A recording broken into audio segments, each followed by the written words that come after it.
Bapa yang Maha Baik, terima kasih atas penyertaan-Mu kepada kami sampai saat ini.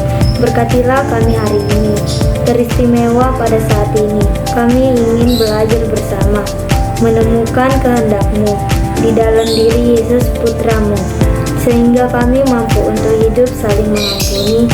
Dengan demikian akan terjalan kehidupan yang rukun dan damai. Bukalah hati dan pikiran kami Bapa.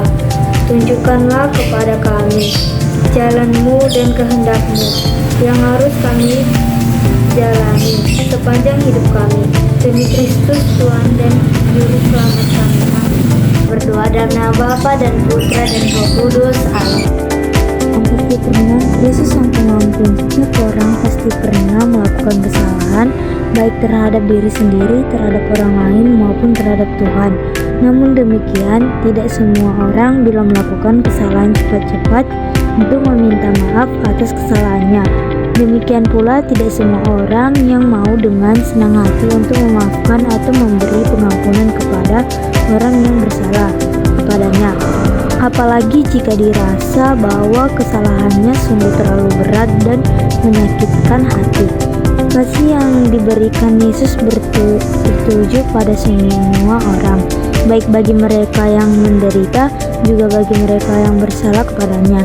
Yesus memberikan teladan kepada kita tentang bagaimana memberikan pengampunan tanpa batas. Hai, inilah yang akan kamu dalami bersama pada bagian ini, yaitu tentang bagaimana keteladanan Yesus dalam memberikan pengampunan tanpa batas kepada semua orang yang datang dan memohon pengampunan kepadanya. Sampai 35. Kemudian datanglah Petrus dan berkata kepada Yesus, Tuhan, sampai berapa kali aku harus mengampuni saudaraku jika ia berbuat dosa terhadap aku? Sampai 7 kali.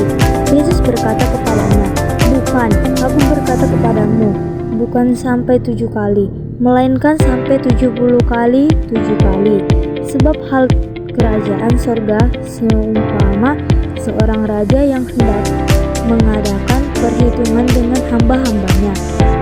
Setelah ia mulai mengadakan perhitungan itu, dihadapkanlah kepadanya seorang yang berhutang 10.000 talenta.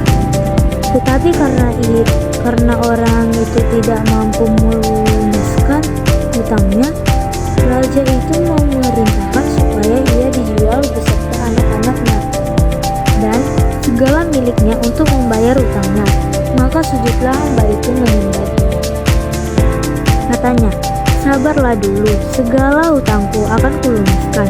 Lalu tergeraklah hati raja itu oleh belas kasihan akan hamba itu, sehingga ia membebaskan dan menghapuskan hutangnya.